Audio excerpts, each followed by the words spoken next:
All right, good evening. Welcome to the Wednesday, December 13th meeting of the Chappaqua Central School District Board of Education.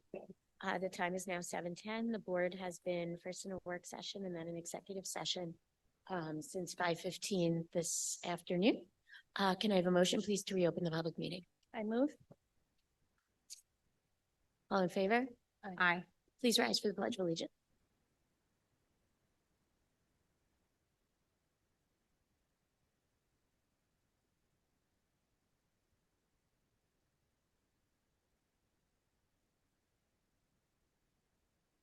Okay, we're going to begin this evening with our presentation from Seven Bridges Middle School so that then our younger audience members can go home and go to sleep. So Dr. Lynn Stewart, please come on up and to begin our presentation. I know we'll be moving from here to another location in the building, and I would like to invite our families, if they'd like to come with us, they can do that, or they can watch from here on the large screen. So welcome, Seven Bridges. Thank you so much for having us. My name is Lynn Stewart. I am the interim principal at Seven Bridges. Hi, thank you for having us. I'm Jess Rappaport, the assistant principal at Seven Bridges.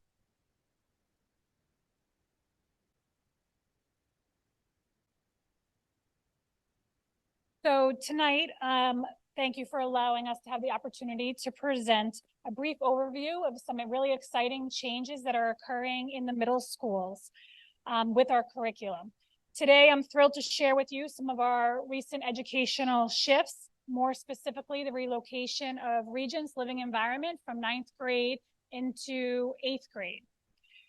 With that, the move has really allowed for us to design a way to enhance the rigor in 8th grade, to align with NGSS standards, which is the next generation science standards, and to also promote more of an inquiry-based learning approach. With this, when we think back to when all of us as adults were in school and we think of living environment, one of the things that comes to mind is the idea of really focusing on content and really thinking about memorization of facts. And that is not how our students are learning anymore. We know that they have at their fingertips all different types of technology to look up content. So we need to do something different. And what we're doing now is much more in line with what the next generation science standards are, which is really focusing on how students think and not what they know. So it's a really big shift from when we were in school. They need opportunities to practice experiments, to explore ideas, but not to memorize facts. We want to promote deeper thinking while engaging in really advanced scientific concepts. This also ramps up not only the rigor, as I mentioned, in 8th grade, but it has a domino and a ripple effect. We think of 5th through 7th grade also as really benefiting from this shift, because all of the curriculum needs to be rewritten in order to adjust for both the next NGSS standards, but also because we are now pulling down some of the content that's needed for them to be able to be successful in living environment in 8th grade. We're really ahead of the curve with this, because the next generation science standards is something that all of New York State is going to have to be implementing in the next few years. So we took this opportunity to really get ahead and to rewrite curriculum in all grades, 5th through 8th, and we're chipping away at that, but really right now mainly focusing on a couple of the grades, because what we want to do is make sure that while we're adjusting for this big shift, that we have an opportunity to do both purposes, bring it down the science living environment, but also to align with the NGSS standards. So I'm going to just give you a quick overview of NGSS, and some of our science teachers are going to talk a little bit more in depth about it.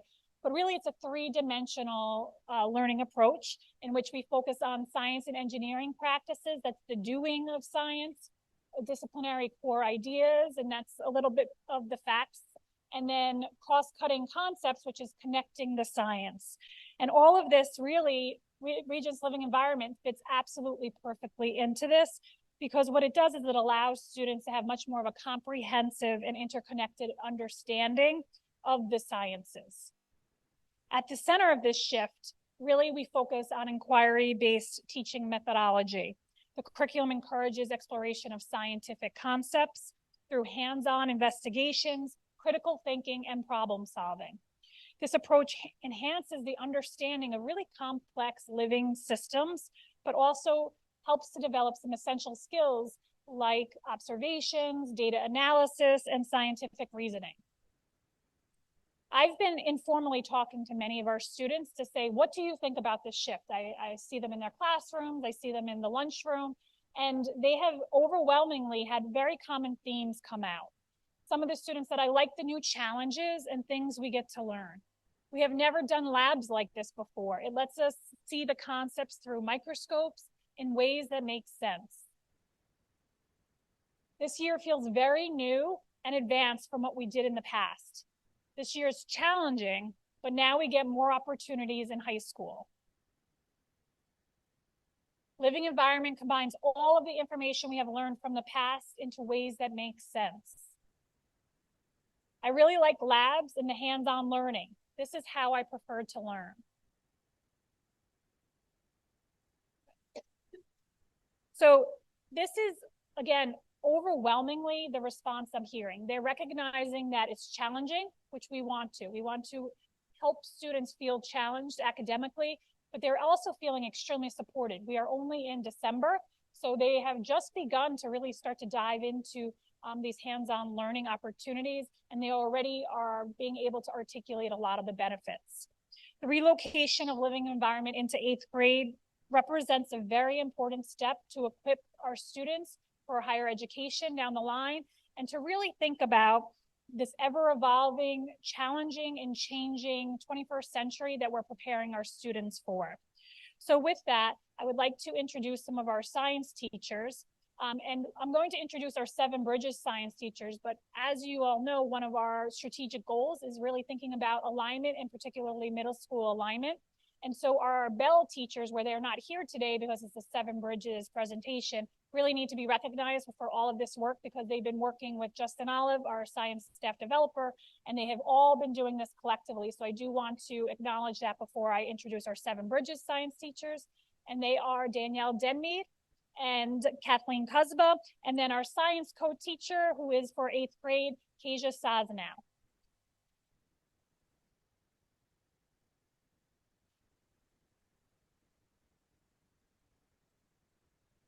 Hi, I'm Kathleen Kuzma. I'm one of the 8th grade science teachers at Seven Bridges, and I'm here to talk about the next generation science standards.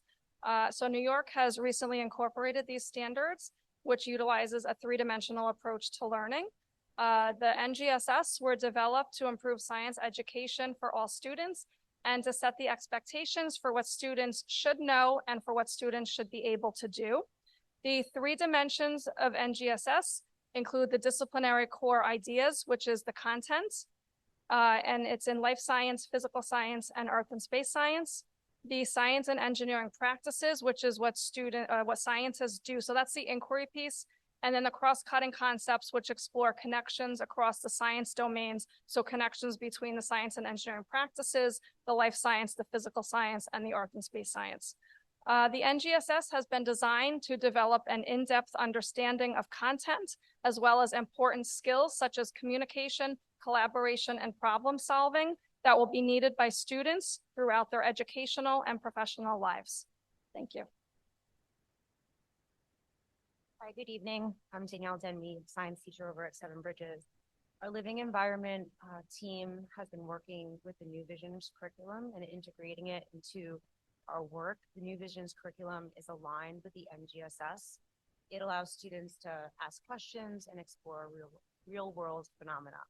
So currently our students are working on the unit Marathon Runner, and this unit has been awarded the NGSS design badge. It directly aligns with the NGSS standards. Our goals, along with the New Visions curriculum, is allowing us to explore science content, but practice and master the science and engineering skills with concepts that are relatable and relevant to students.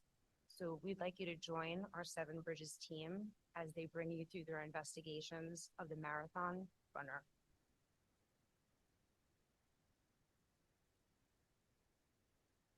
So we're going to head to the iLab, and our parents are welcome to join us, just say on the perimeter of the presentations. And we look forward to meeting Seven Bridges in that location, and we will project on our screen for our family members who decide to stay in here and the rest of our audience. Thank you. Okay, we're going to first introduce all of our 8th grade students so you know who's in the room, and we're going to start on this side and then come around. First and last, and nice and loud, you can hear you. Thank you. I'm Swaraj from Troy. I'm Stella. I'm Eva Pick from Gavin. I'm Lila Tucker. I'm Kaylee Wilson. I'm Vincent. Your show, get So this year in living environment, we asked ourselves what happens to our bodies when we exercise and what challenges do our bodies face. During class, we learned about Daniel. Daniel is a Brazilian runner who ran last year's New York City Marathon. Daniel was ahead in first place when he collapsed at mile 19.8. What happened? After reviewing marathon stats and the weather info, each of us hypothesized why Daniel couldn't cross the finish line. So to kick off our unit project, that went to New York City Marathon, which is a 26.2 mile race around the city. Our objective is to figure out what happens when our bodies go through and during all their running, and how do our bodies keep everything in balance and handle all the changes around them. When our bodies work to keep our systems in balance, it's called dynamic equilibrium or homeostasis. Through Daniel, we are able to learn about the body systems and how we maintain homeostasis. Let's explore labs that investigate this and show us the mystery. Please join us to solve the mystery, review stats, environmental conditions, and design a hypothesis. So there are whiteboards around the room, and we want you to write down your hypothesis about what you think happened today. Yeah, each of you have a card that either says A, B, or C. If you have a card that says A, whiteboard A is over there, B is over there, and C is right over there. We will have 7 minutes or 7 minutes rotation at each station, and when 7 minutes are over, then you're going to rotate to the Okay, so please go to your boards and hypothesize what happened to Daniel. So our board members should look on the backs of their cards. They should see if you're in group A, B, or C. Our parents, feel free to stand behind. What happened to Daniel?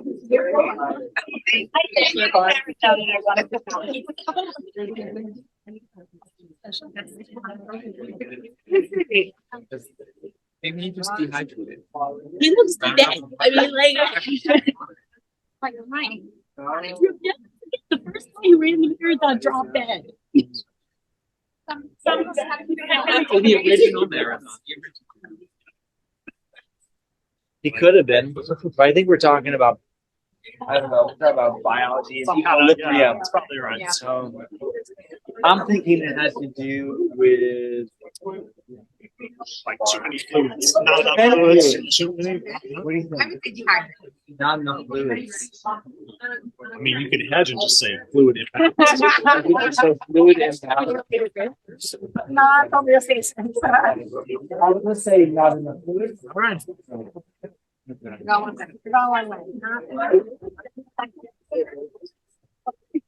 Okay, that's our hypothesis. It was a hot day, collapse, cramping. Yes.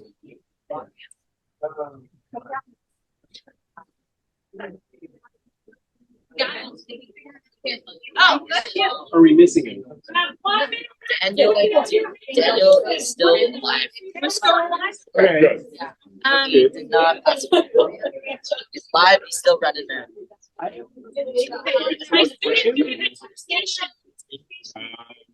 Was pushed. Daniel was pushed by another runner. I love that. Daniel was pushed. Yo, we're really What else could have happened to him that he would have fallen?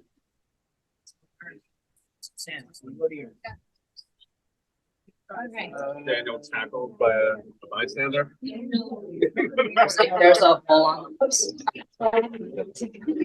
Ball by a ball.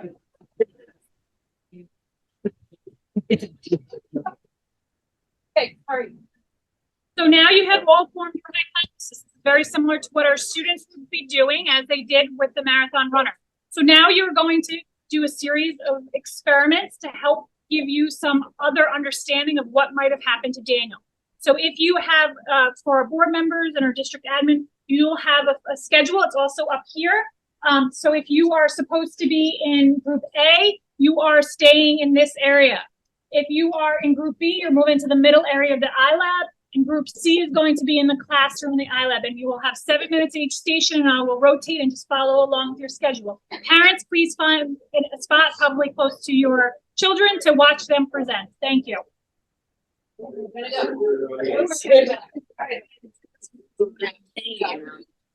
You're gonna start off explaining this. It's like looking back.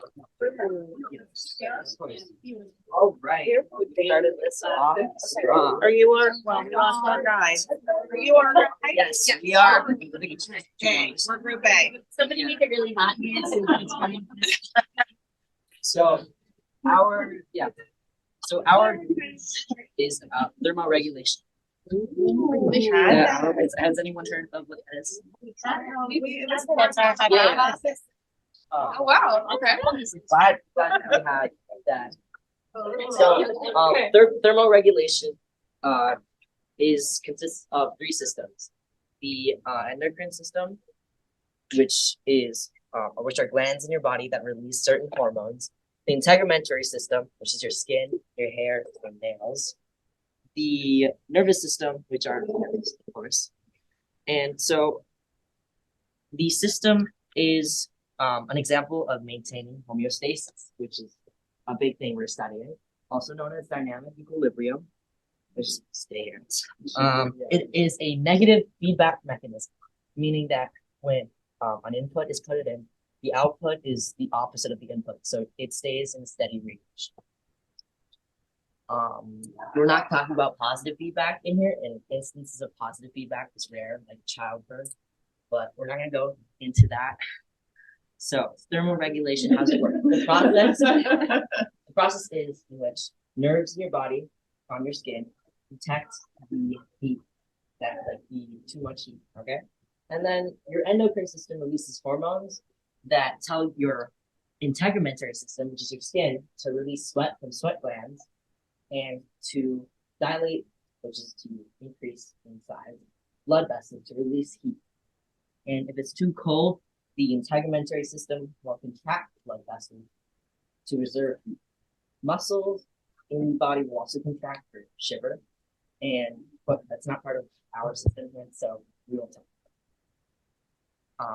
We all heard what happened about Daniel. He collapsed at mile 19.8, but he's still alive, so nothing bad happened, and he's still running. And now in this experiment, we will hypothesize what caused Daniel's thing based on. Yeah, so knowing everything you know about Daniel, one of the questions we had was if Daniel thermoregulated during his race, because if he didn't, that would be a pretty good reason as to why he collapsed. So we have post-its here, and we're basically we're basically just asking you guys to write down whether you think Daniel thermoregulated or not. To be more specific, it does exercise have an impact on the mind. So yes, you're like here. Now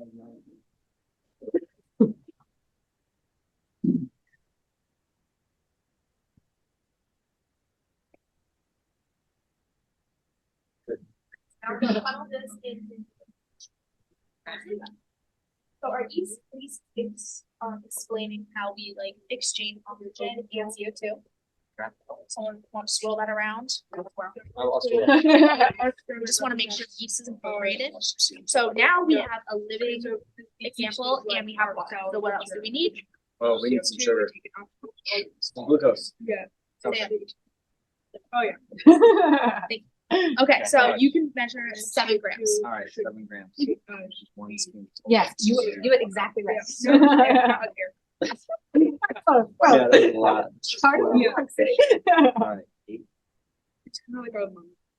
7.9 or 2? 6.9. All right. That's close. That's pretty close. All right, so now we're gonna pour that in. All right. So now we have all 3 It does. components. It is. Now that we have all 3 components, we are going to put a balloon over the top to make sure we can seal in all of the CO2. Okay. Okay.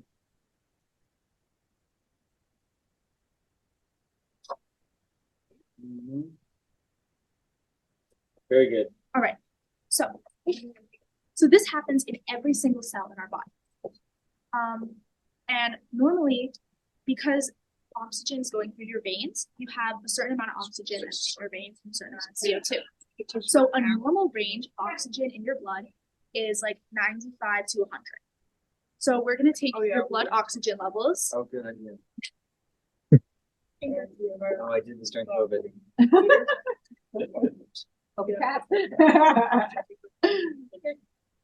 So we're going to wait for your blood oxygen to come in, and you're going to see if you're in range. So your blood oxygen. What's the proper range again? It should be from 95 to 100. So you're at 96, 97. Oh, I'm at 66.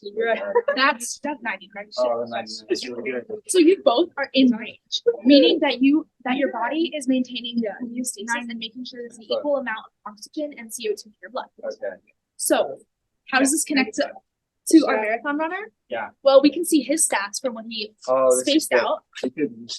So when you look at his, yes.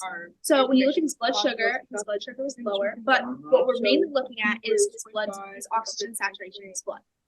So we can see it's in range. So this shows that he is in range of the certain amount that he needs to like perform cellular function. So what can we conclude from knowing that he is in range? Respiration's happening. Yes, meaning Everything else is fine. meaning. The oxygen levels.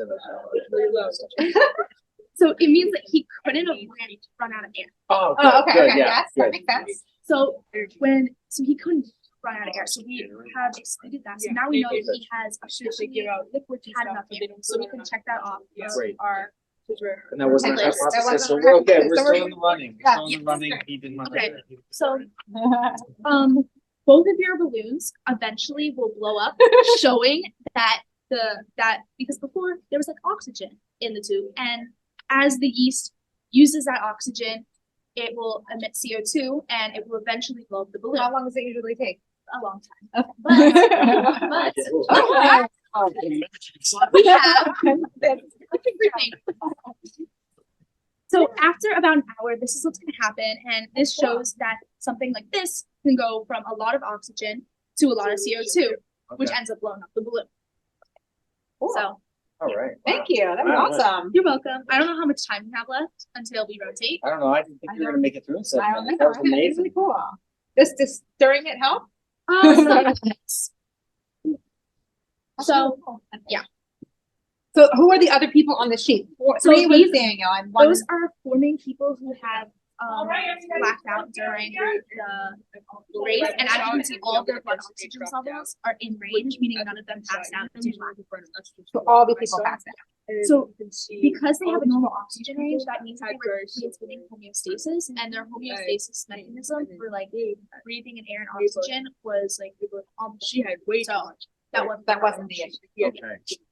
But theoretically, these four people could have all had these four different things happening. Yes. It looks But like they right made now Yeah. we're just focusing on Dan. On James. He's like our running back. Like, this guy's 50. What was he doing?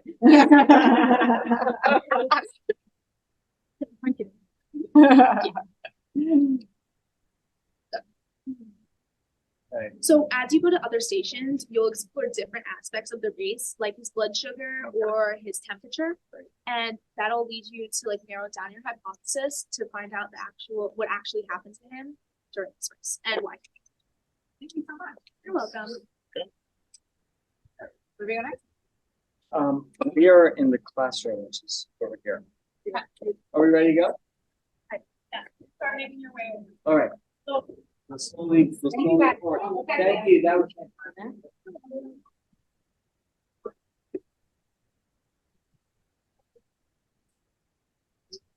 Okay, I'll let you do the next.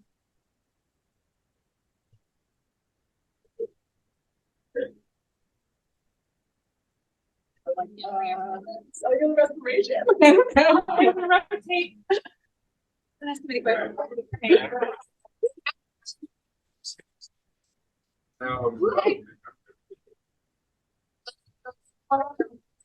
I'm Lila. Okay. So this is the macromolecules indicator lab. So basically, macromolecules include carbohydrates, proteins, and fats. which break down into smaller molecules in our digestive system. And marathon runners need macromolecules because they basically provide energy and lots of necessary stuff to finish the race. So each test tube contains a solution that represents the macromolecules. In this lab, indicators were used to test the solutions for glucose, starch, and gluten. Okay, so this is Benedict's solution. It tests for glucose, which is a big form of energy and is like basically the main source of energy in your body. So you're gonna take this, you're gonna add like 7 droplets, as much until the blue shows up to each test tube. The original color is blue and it tests for glucose. So if there is glucose in it, it's going to turn orange. This one is not instantaneous like the other two. We don't have to heat it up, but we have a little trick for that. So, once you're done adding that.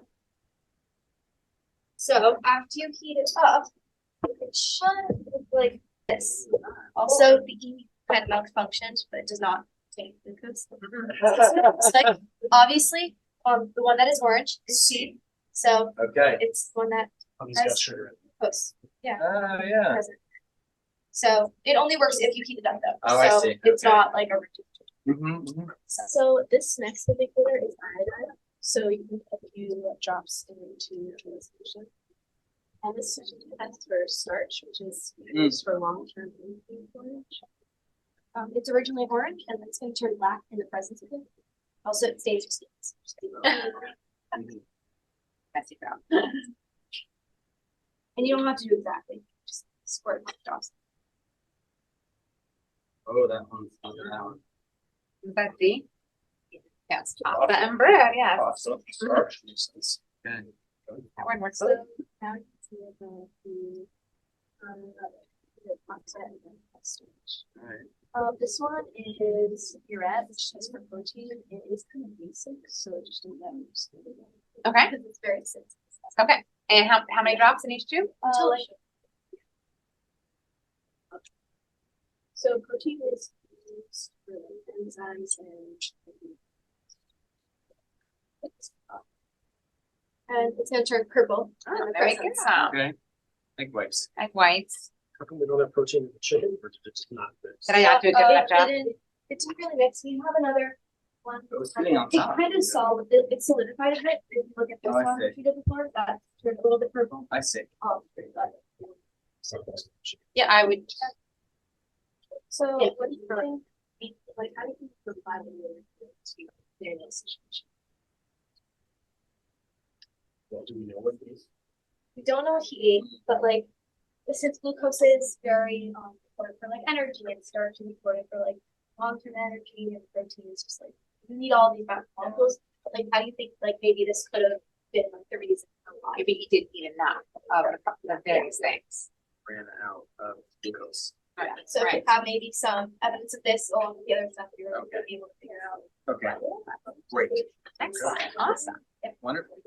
And we're gonna, we're gonna direct you to the next station. We're gonna Okay. get you going. Thank you. That was great. All right. What's your? So I'm Faraj.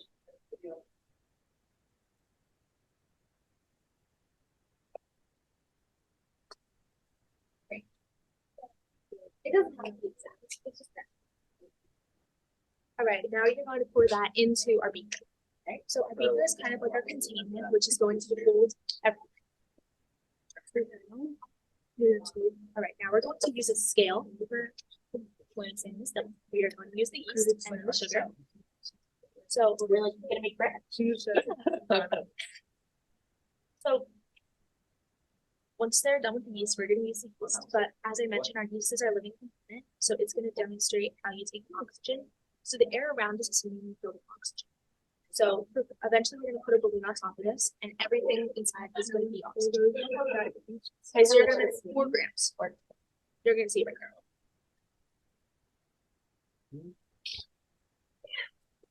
Okay, exactly. Okay, now we're going to funnel that into here. No, she can. While she's doing that, we're gonna pour 7 grams. Okay, now you're going to swirl. This is just making sure that all the yeast has access to water, because we don't want to lose some yeast, bring out water. So now we're done with the sugar. We're gonna use the sugar and we're gonna measure 7 grams of sugar. So once we have the water, the sugar, and the yeast, it's a full cellular respiration. Right. So yeast is single cell. Each cell of yeast has to do this by itself. It has no help from like alveoli or your lungs or your mouth. So it just has to do it all by I itself. don't know if I believe this. I keep that very exactly what I told her. That's two.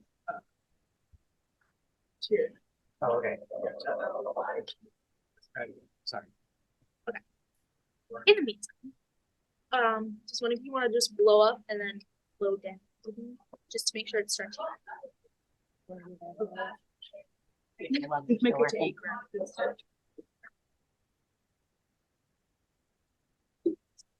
That's all right. Yes, we can blow up the balloon.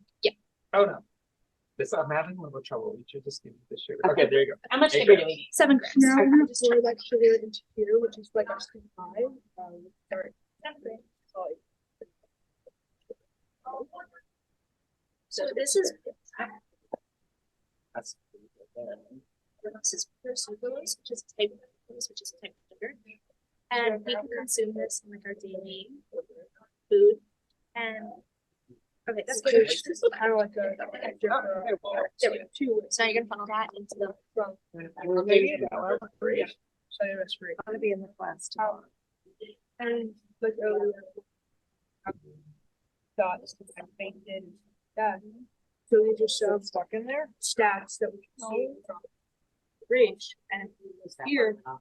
You look, everything looks the same for it. Table sugar, right? Yeah, this is just table sugar. So this is pure sucralose. So now you're gonna put the balloon Which is very over time. You gotta wake up, boys. So would think, no, we have a little more data. alright, so by doing this, you are Everything is basically normal here. sealing this and we're able to see how the cell Really, respirates. So over time, the balloon will inflate. And you can see. So it has taken in oxygen, water, and sugar, and it has released ATP, which it uses to power itself, and CO2, which CO2, because you're using 3 things, to make 2 things, CO2 is a little denser, thus inflating the balloon. Now, was this the last group or did it happen? This is the one that fast, or was this just It a normally model? happens within like an hour. So this was, we made this an Well, hour. it ranges from 95 to That's low. So Now you guys do the class sourdough snack. yeah. So. Quickly, blood oxygen level. Normally it's from 95 to 100. We And get to check ours. Too much coffee. This is what our. Daniel's blood oxygen level was in range. So we have to look at how CO2. So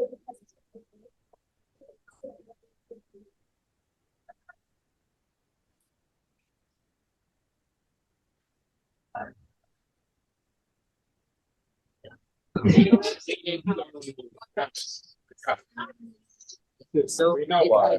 well done. and Look at this we're car. not done. When you have stickers. No,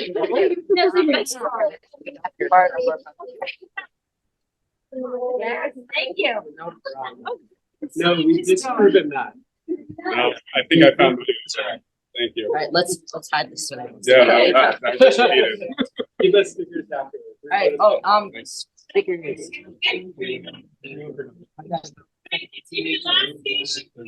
No problem.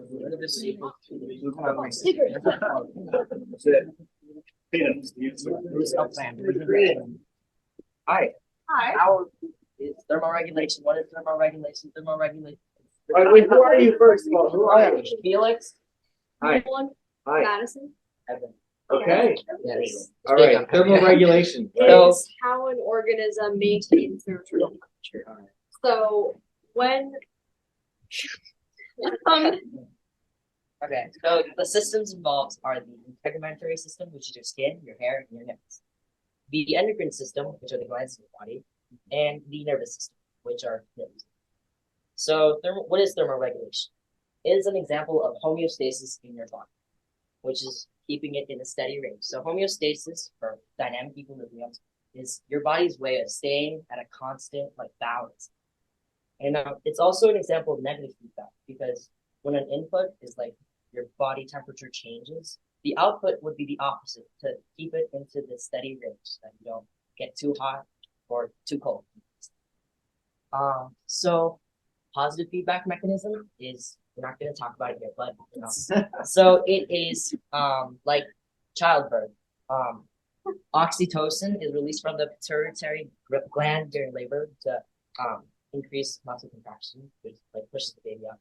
So it's like going up towards that goal. So it's like a boulder, I guess. And so thermoregulation works by the nervous system detecting the change in heat, the endocrine system releasing hormones from glands to the endocrine.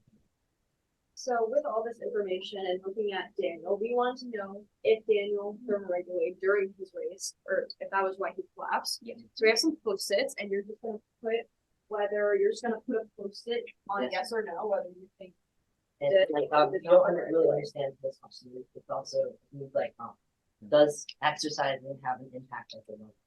Oh, okay. You think of it like that. Do you jumping jacks and see? If you want to. It's later. Okay. It's a sneak peek. So you can just put it. Did he thermoregulate? It's like he does exercising. You can also put it in the middle if you're. I think he was thermoregulating. I think he was trying to, but it seemed like maybe he wasn't successful, so I'll put mine. Okay, very good. Yep. In the middle.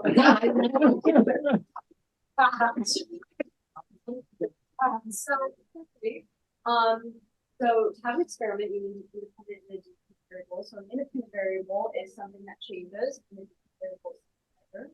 So for our experiment right now that we're going to use to test if thermoregulation does affect exercise, the number of jumping jacks we're doing is our independent variable, and temperature is our.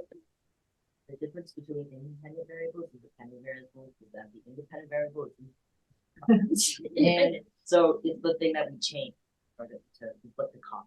And the dependent variable is the thing that we measure and is dependent on the independent variable. Okay.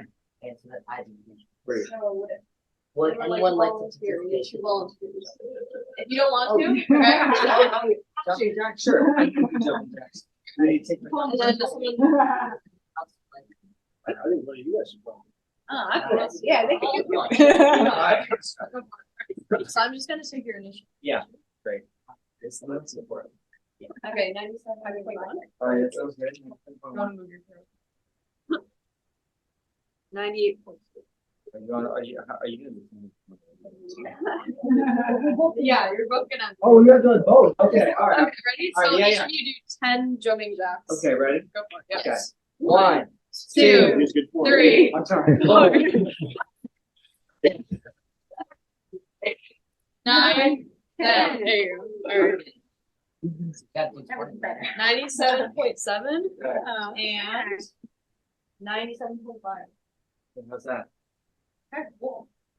All And right. now 20 jumping jacks. Yeah. Okay, ready? Yes. All right. Here you can count for us. Yeah. Okay, All great. right. 1, 2, 3, 4, 5, 6, 7, 8, 9, 10, 11, 12, 13, 14, 15, 16, 17, 18, 19, and 20. There you go. Okay. Quick, right there. 96.8. Woo. Go back. Cool 96.9. it on. I don't understand. So actually, Get it out. down. Oh, we're thermoregulating. Yeah, why do you think that? Yeah, that was awesome. Thank you for regulating. So so let's make a prediction. Okay. Try to explain this. I wouldn't have guessed So so. Either. Why do you so much cooler? why do you think our temperature went down low? Oh, we're thermoregulating. I think when I'm you like- sweat, Yeah. doesn't it cool your body? Yeah. So Yeah. as the point of negative feedback, we're gonna have your body sweat, Yeah. which in turns make you cooler. So your temperature, even though you feel really hot when you're exercising, your temperature actually drops slightly to balance that out. See? I didn't know that. Another reason can be that our data. That's not We'll address that another time. in our experiments. This was our less data, and in our very controlled experiments, we also, in our controlled Okay. experiments, we got also our temperature lower. So this was Look in at adult, that. and this was after exercise. So even when you feel hotter, your temperature is actually low. Exactly, Yeah. because Very it's your body maintaining homeostasis. Thermoregulation. Anticipating the And No. another graph. Does make you Do you think you can thermoregulate. trick So this would be if we had reliable data. We're gonna do a lot more meditation. Okay, so if we had reliable data, our body temperature would look something like this. It goes up and down, but it stays in this specific range that's healthy for your body. So like, see, it goes cooler or higher, but it's always at this blue line is like our average. It would always stay near that line, and that would be an accurate graph. How it looks like.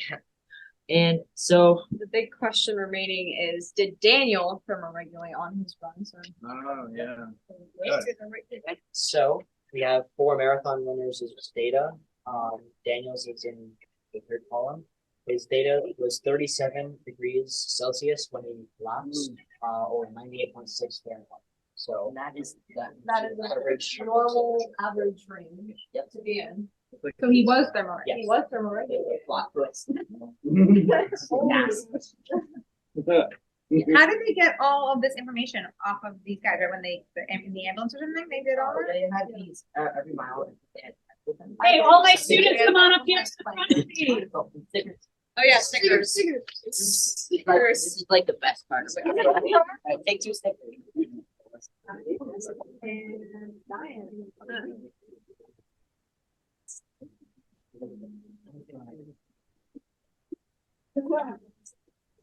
All right, now that you all have been able to get to all the different math experiments.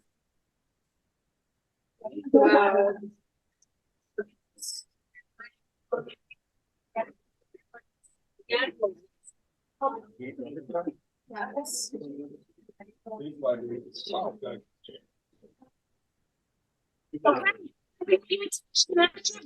All the experiments our students are going to wrap this up. So looking back at your former hypotheses, has anything changed from your original ideas after student lab? So here are Daniel's post-rat dates and like what does that do? So what factors can we eliminate based on the plots that you see? He was properly oxidated, so that's out. He was thermoregulating. Anybody else? So from this data, we can eliminate the hypothesis that Daniel had overheated because his temperature is average. And temperature is high or low, and we can also eliminate the fact that he wasn't oxygen. Yeah. Yeah, like the guy said, he can't be oxygen saturation because his blood oxygen is normal. He was able to get enough oxygen already. So these are the 2 factors we've eliminated so far from this list. And yeah.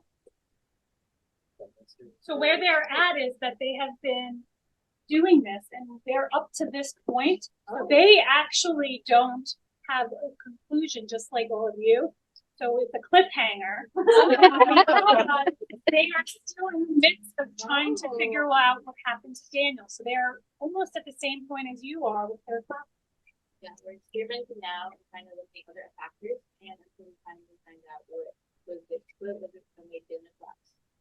Thank you for joining us today. When all the students come on a beach hunt, and I know we don't have tons of time, but if there's an opportunity for a question. I have a question. Okay. So first of all, this is a lot more fun than I did bio. Like a lot more fun. Have you guys as a class reached out to Daniel at all and been like, hey, guess what? You're the subject of our environment. No.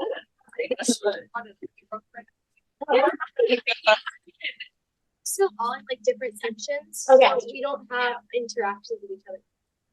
Be possible, but not. But so are you finding this process of learning about like one real life example of, let's call it a biological breakdown? Are you finding this to be helpful in learning about the Yeah. It's like an example. Yeah, and it shows us like how it applies to real life. Like it's not like some mythological thing, a real thing that actually happened like recently. It's not just like a sheet with all the information on it. We actually have a example of something that happened actually recently too. It's engaging. We get to get up, we get to move, we get to have more hands-on activities. It's fun. Yeah, instead of just like sitting on your desk and like listening to the lecture. And like that was for an event like with the idea. Yeah, and it's not like one of those things where it's like, where am I going to do that? Dr. Hoppe would be doing the same. Yeah, Exactly. You could use it for your marathon running. Or if you do any kind of activity. Any other questions? That was so amazing. I just want to thank them. This is our first time running this class in 8th grade, and I'm so glad we did because this was outstanding. So I want to thank your teachers and your administrators, and I want to thank our parents for a fantastic lesson. Also, it was very entertaining. I love all the side banter. Great experience for us tonight, and so thank you for that. What a opportunity for us to learn with you this evening. So thank you to everybody. Thank you, Lynn. And we're gonna get in here for a picture with the Seven Bridges team and our board. Get on up there. Okay, hands over here.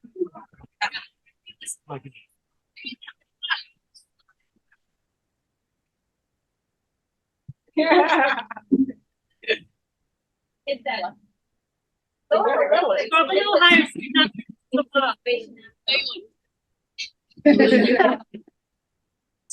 awesome.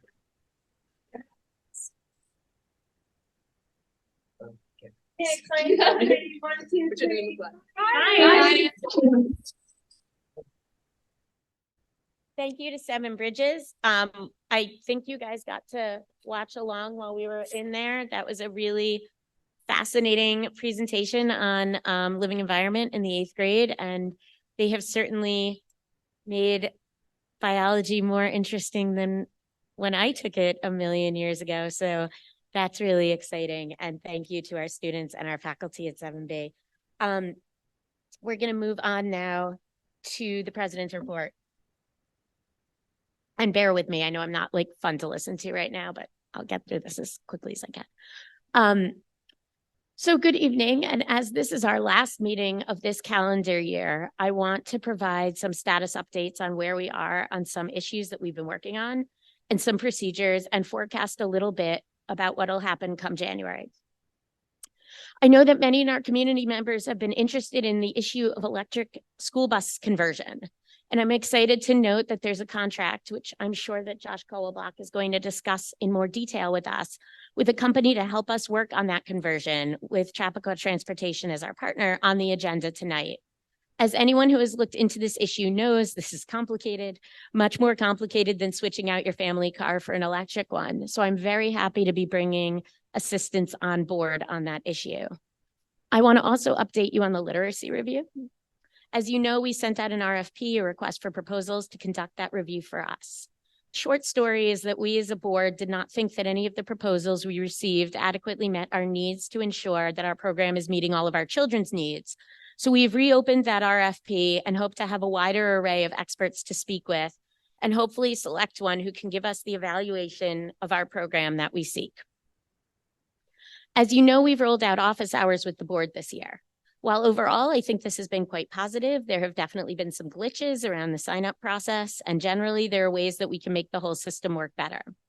So as we told you we would, we're going to regroup and brainstorm how to make the process work better for the community, and if there's ways to make some of these conversations more productive once we're in the room. We will do that over the next few weeks and keep you posted on the next dates for office hours. I do want to say, though, that overall I have found, and I hope my fellow board members agree, that these are quite productive and encourage community members to take advantage of them. They provide the opportunity for us to have a conversation around issues that we cannot in the context of a board meeting, and you are every bit as heard in that context. We're trying to find more and better ways for the community to communicate with us, and this one overall seems to be a positive. If you have suggestions on how to make the process better, please send us an email and let us know. I want to reiterate that you can always send us an email or set up a time to talk outside of office hours with any of us. We have all over the past weeks and months had many, many conversations, most of which I believe have been good ones. Additional opportunities to interact with us will also help us if we find ourselves in a place where we need to reevaluate our board policy on public comment. We've gotten, understandably, a lot of questions around public comment since our last meeting, and I want to try to answer some of them. Right now, our board policy is quite permissive when it comes to public comment because we believe it is important for the community to be able to bring issues of concern to us. Our only limits right now are on time and the use of identifying information, which is the language I will read a little bit later on in this meeting. As a public body, we must be viewpoint neutral, and under New York State open meetings law, anybody is welcome to attend our meetings. That is not something we can change. However, as long as we remain viewpoint neutral, we can limit public comment. So for example, we could eliminate public comment altogether. Many school districts do not allow it. We don't believe that's in the best interest of the community or the district. Another option available to us is to limit public comments to items on the agenda, meaning a community member could only make a public comment if it pertains to something on our agenda for that evening, and other issues or concerns would have to come to us by phone or email. We have discussed our options with our attorney. At this moment in time, we believe it is in the best interest of the district to leave our public comment period open. But if moving forward, this creates an unsafe environment, we will have to revisit that decision. I want to also update you on what we've done and are doing since the last meeting around both our curriculum around the Middle East and anti-Semitism. And I also want to be careful not to conflate the two, but acknowledge that we've received a lot of questions and feedback around both, and that a lot of the work we've done around resource gathering and research has overlapped. Dr. Ackerman is going to speak fairly extensively on what the administrative team has been working on, and I'm going to speak to what the board has been working on. Again, there's going to be a lot of overlap, but we serve in different roles, and we've had some different conversations. I want to start by taking a bird's eye view for a moment and talk about the board's role in curriculum. As a rule, we are an oversight entity and do not get involved in most curriculum decisions. That would simply not be appropriate and is not our role. We are involved when there's a major curricular shift, new curriculum is adopted, or when a major question or concern is raised around an aspect of our curriculum. That's what happened regarding our curriculum around the Middle East. After Dr. Pease and his team delivered the webinar, we received a lot of feedback on many areas of concern, but a prevalent one was around the Brown Choices program, particularly on the content on the Middle East. Having read the feedback from our community, I spent a good chunk of a weekend diving into the website and the materials and videos, the overwhelming majority of which our students never see, but I wanted to understand what is out there. Having done that, I share some of the concerns around bias in the materials and perspective, and I wrote an email to the director of the Choices program, which I am happy to share if anyone is interested. The response I received leads me to believe that while the level of scholarship within the program is very high, I think it needs to be balanced out with differing perspectives. Sourcing the balanced perspective on the same level of scholarship is part of the administration's ongoing work. Likewise, on how we teach and address anti-Semitism in our schools, we have had ongoing meetings with leaders of Jewish congregations on how to best support our students and families. And let me be clear, we are happy to meet with any faith-based leader who wants to meet with us. We will be adopting a board resolution defining anti-Semitism in a few minutes. I also had a very long, very helpful Zoom with Myra Clark-Siegel at the AJC, the American Jewish Committee, about resources available to school districts to combat anti-Semitism. And many of us up here, both board members and administrators, went to a forum yesterday morning about combating anti-Semitism in school, sponsored by the Westchester Jewish Committee. It was a great opportunity to connect with a number of available resources, many of which are organizations with whom we already have longstanding relationships and partnerships. It was reassuring to hear that many of the recommendations are things we're already doing, and it was very helpful to hear guidance on additional things we can do or do better, and to have a list of entities that can help us do this work well. This was what we hoped the forum would offer, and it did. I also want to be completely clear that all of these organizations are committed to combating anti-Semitism and to doing it in diverse spaces. As one speaker said, this has to be content for people of all faiths and no faith, to address the particular hate that is anti-Semitism, but to do it in a way that all of our students and faculty feel included and valued in the work, and that nobody is ever made to feel like an other. I also don't want anyone to feel like we've checked a box and are done. We're just trying to keep you informed on what we have done and are doing so far. We are committed to continuing to do this work and to do it well, and are happy to have connected with a number of great resources to help us moving forward.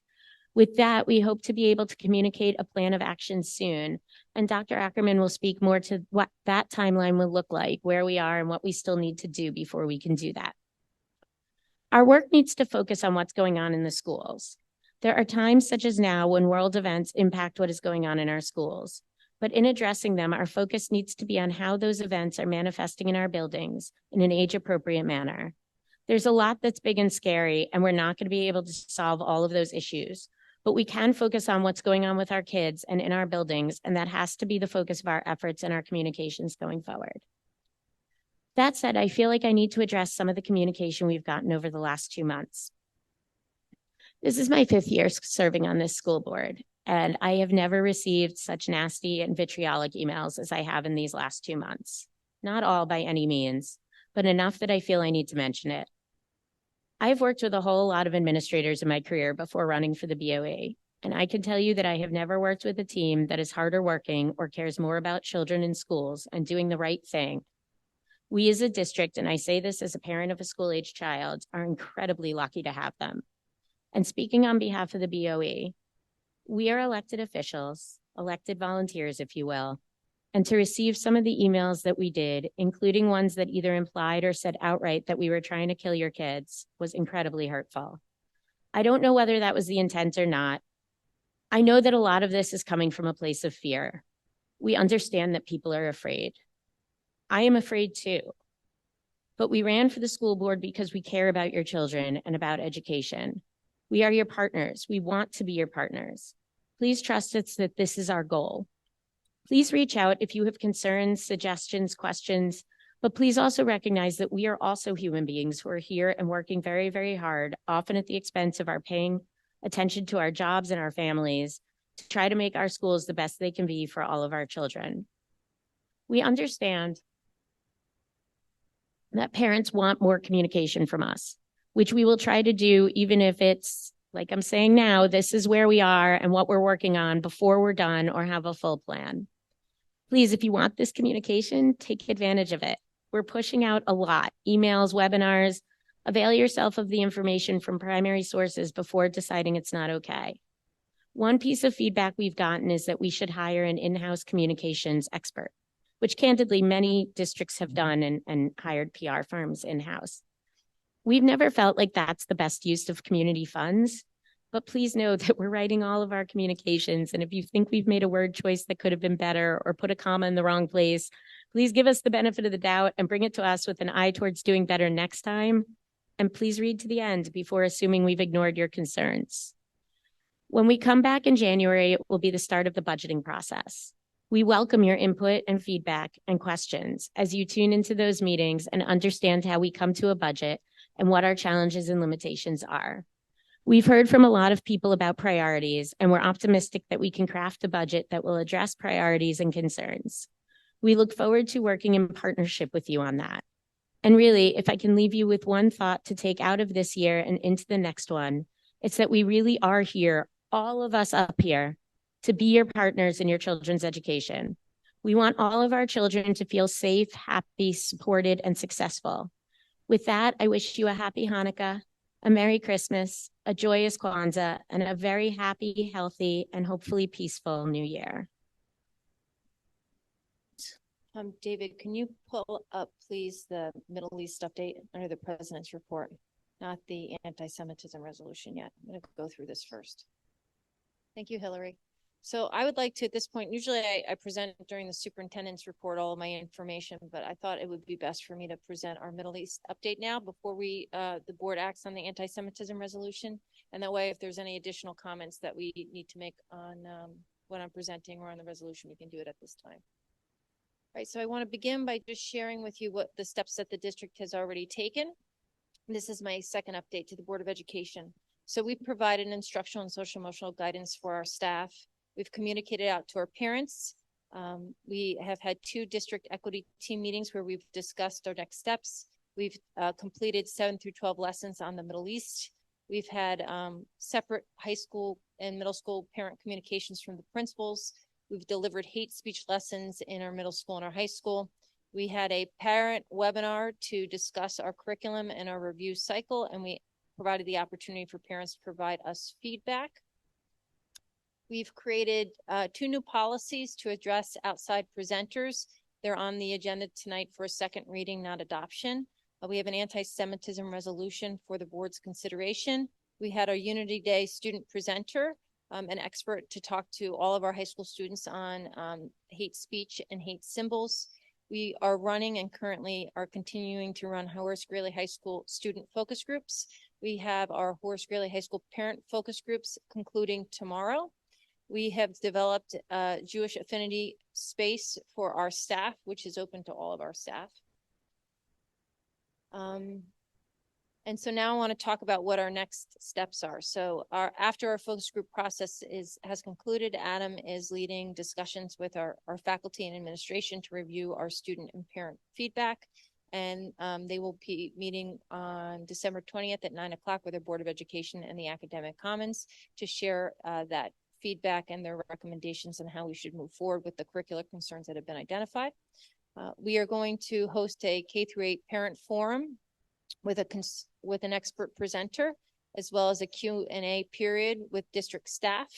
We are going to provide an opportunity for focus groups with an outside consultant, K-12, for our families to come in and share with us some additional thoughts around what they feel like they need from us to support them and our children.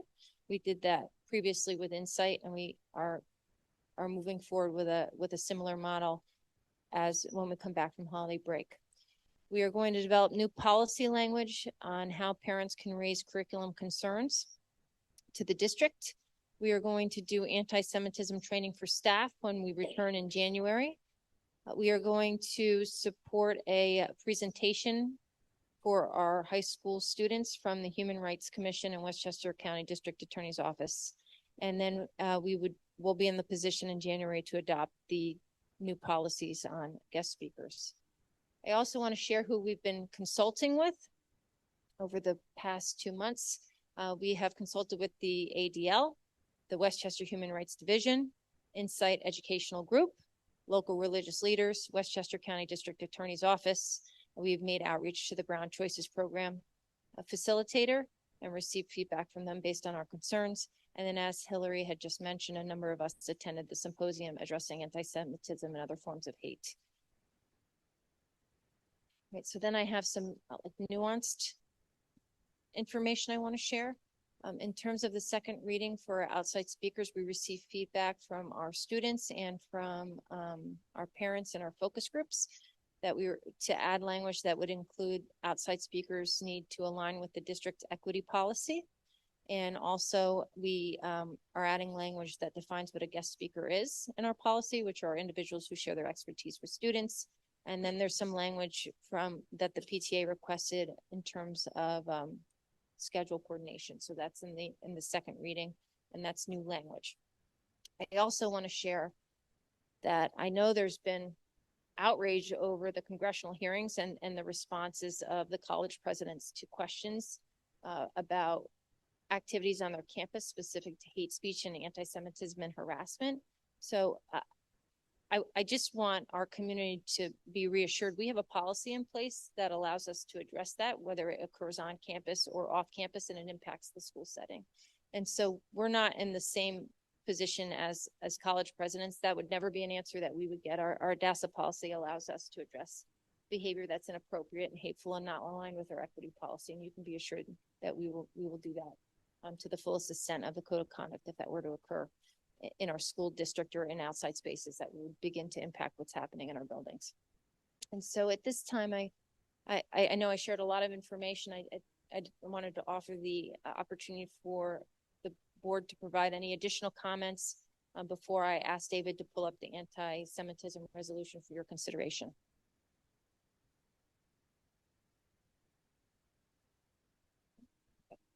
So David, at this point, can you pull up the anti-Semitism resolution?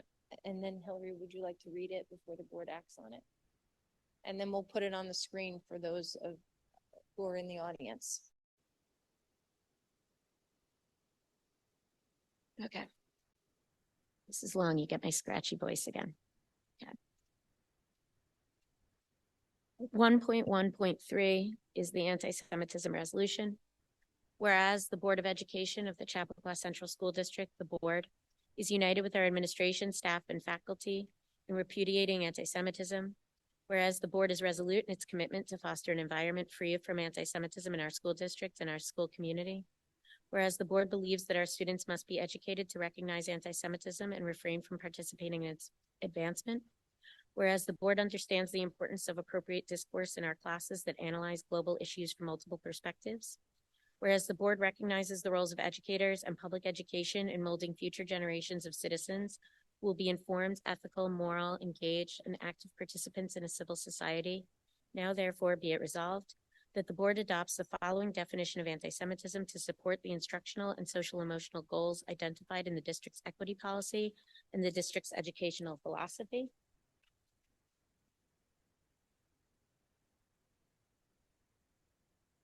Anti-Semitism is a certain perception of Jews, which may be expressed as hatred towards Jews.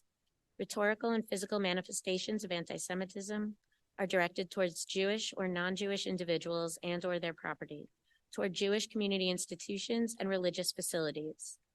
And this definition is from the International Holocaust Remembrance Alliance from 2016. It also adopts contemporary examples of anti-Semitism listed on the U.S. Department of State website, including calling for, aiding, or justifying the killing or harming of Jews in the name of a radical ideology or an extremist view of religion, making mendacious, dehumanizing, demonizing, or stereotypical allegations about Jews, such as, or the power of Jews as a collective, such as, especially but not exclusively, the myth about a world Jewish conspiracy or of Jews controlling the media, economy, government, or other societal institutions. Accusing Jews as a people of being responsible for real or imagined wrongdoing committed by a single Jewish person or group, or even for acts committed by non-Jews. Denying the fact, scope, mechanisms, example of gas chambers, or intentionality of the genocide of the Jewish people at the hands of the National Socialist Germany and its supporters and accomplices during World War II, the Holocaust. Accusing the Jews as a people or Israel as a state of inventing or exaggerating the Holocaust. Accusing Jewish citizens of being more loyal to Israel or to the alleged priorities of Jews worldwide than to the interests of their own nations. Denying the Jewish people their right to self-determination, for example, by claiming that the existence of a state of Israel is a racist endeavor. Applying double standards by requiring of it a behavior not expected or demanded of any other democratic nation. Using the symbols and images associated with classic anti-Semitism, for example, claims of Jews killing Jesus or blood libel to characterize Israel or the Israelis. Drawing comparisons of contemporary Israeli policy to that of the Nazis, and holding Jews collectively responsible for the actions of the State of Israel. And those, again, are taken directly from the U.S. Department of State website. Be it further resolved that the board recognizes that criticism of Israel's government, similar to that leveled against any other country's government, cannot be regarded as anti-Semitic. This resolution shall be noted along with the district's equity policy 0130. So at this time, and I know it's out of order because there are two other things that we are going to look at, but it probably makes sense to look at this out of order. Can I have a motion, please, for 1.1.3? Are there any questions, concerns, comments? All in favor of 1.1.3? Aye. So do you want us to then look at? You have to do the revised Board of Education. Right. We are 1.1.1. I will move 1.1.1. Can I have a second? This is two minor revisions to the Board of Education calendar, not the school calendar. This is just our meeting calendar. We moved the May 8th meeting. Yes. because we had to. And we moved the May 23rd meeting to the 22nd because we wanted to. So those are the two changes to the board meeting calendar. Again, not the school calendar. All in favor of 1.1.1? Aye. And then 1.1.2, we are not taking any action on. That is just, and Dr. Ackerman will address this in the superintendent's report, the draft calendar, the actual school calendar that affects you and your children, is up on the website and is open. If you have questions, concerns, comments, feel free to send us an email on that. We welcome feedback. And I think that's it for me. Thank you, Hillary. And so, David, if you could pull my presentation back up again, I'll begin by talking about the calendar. And so at this meeting is often when I present the draft calendar to the Board of Education for consideration for the next school year. All right, so I just want to go over, every year I go over how the calendar is developed so people have an understanding of what goes into the days that students have off versus the days that students are in session, and the start date and the end date. So the first thing that I want you to understand is that we have certain days that students are not allowed to be in attendance and our staff. And these are federal and state holidays. This is language right from regulation, and these are how they're labeled in these regulations. And so all of these days are days that school teachers and our students cannot be in session. Then I have to look at when the BOCES students are off. And I often try to align our break with BOCES because some of our high school students go there for half of their day because they're in a career and technical program.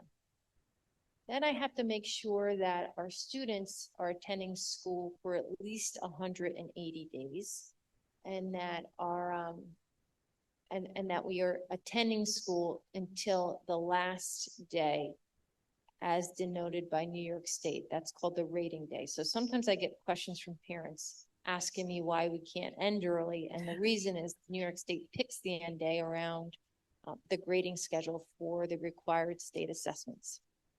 Then there's certain contractual obligations that we have with the teachers union. And under their contract, the basic obligation and requirements that I need to follow that our teachers need to come in one day before the students arrive at minimum, that there has to be parent conferences for our K-6 staff in the schedule. The last 3 days for our elementary students need to be half days if we don't have weather emergencies that require us to have full days. And that the teachers cannot work more than 185 days. And so when you build the calendar, you build the calendar with 185 days so that you can have 5 snow days so that students are in attendance for 180 days. And then you have to look at student attendance patterns and when can we anticipate that many students would be off from school because of family commitments. So for example, it doesn't make sense to have students in the Friday after Thanksgiving because many students travel, so that's always a day off. So that's the thinking that goes into the calendar development process. And so if you go online, and we'll put this on the homepage tomorrow, you can see the first draft of this calendar. And the reason I say it's a draft is because we like to put it out in front of the public and then give them the opportunity to comment on it before we finalize it, which happens either in the first or second meeting in January. And I also want to share with you that our liaison to the state education department is sharing with us that while right now the last day of school in next year's calendar is noted as Friday, June 27th, they are considering changing it to June 26th, and I don't have a final decision on that, which would impact our calendar as well. So if you would like to look at our calendar online and send us feedback, please do so before January 5th so that I can look at it prior to presenting the next round of calendar for the board's consideration. That's how the calendar is developed. Okay, so then on the agenda tonight is a recommendation to adopt the new extracurricular transportation language, which allows us to permit children to go home with their parents and then with parents designation, parents, people that our parents designate as transportation providers when students are extracurricular activities, with a different process in place so that we're able to manage it a little bit better moving forward, since we have many teams that have a lot of students who are participating in them, which is great, but it's becoming a problem for us to manage the release process. So we changed some of our language. This is your third review of this policy. We haven't received any feedback. So if the board moves forward and approves it, then we will start communicating, particularly with their athletic families, about how we're going to do this moving forward. But it'll address a need that have been identified by our coaching staff so that they can be tighter with the release process based on the numbers of students that are participating in our events.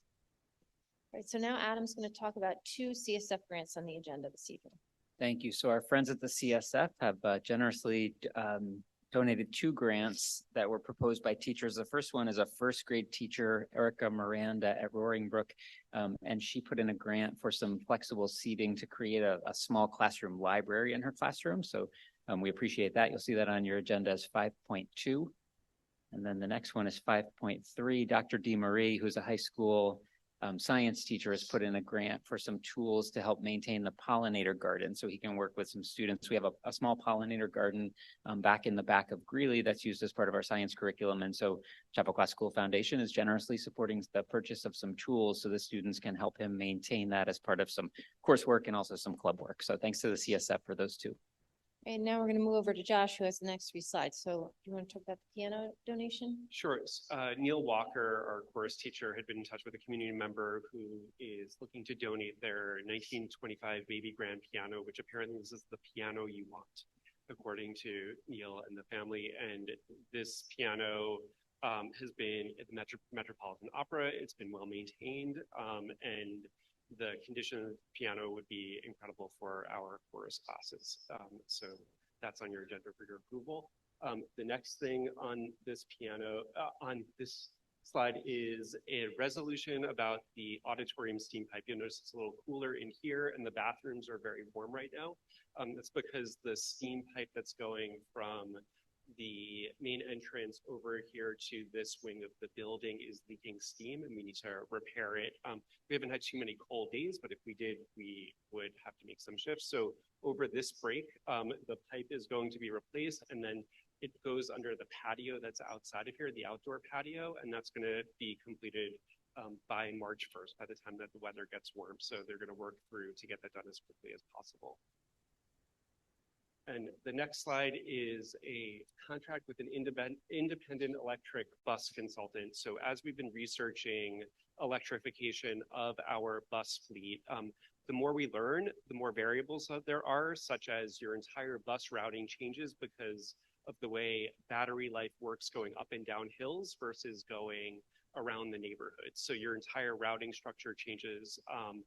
The power requirements, whether it's at a bus depot, at our schools, needs an extensive study to determine where we can charge buses. Even the weather dependent and the battery charges is another variable, along with financing of the buses, the infrastructure, and the servicing of that. And as we've been researching, lots of organizations and companies that are trying to sell buses, try to sell services, it became really clear that we need someone who is completely independent of any of these companies to help advise us along the way through at least the first 1 to 3 years of this process. And this is including advising us on the numerous grants that are available via NYSERDA and the EPA. So they're going to start their work right away in helping us with immediate grant writing and evaluating what our process will look like to electrify our entire bus fleet with Seth and Chappaqua Transportation as our partner in that process. Okay, so before we end the superintendent's report, I do want to reiterate, we are having a meeting next Wednesday at 9 a.m. here in the Academic Commons that will be open to the public. There are a number of contracts that need to be in place to support some of the work that we need to do moving forward on based on our Middle East update. And so the board will be meeting to review those contracts as well as hear recommendations from our faculty and the work that Adam and Mary and Sandy do alongside them after our feedback process with our students and parents have completed. So I do want to reiterate that there is a meeting that's going to be taking place next week on Wednesday, and then we will send an update out to the community in our what's happening about some of the decisions that are made and some of the people that we'll be working with moving forward based on us securing some professionals to help us with with our work.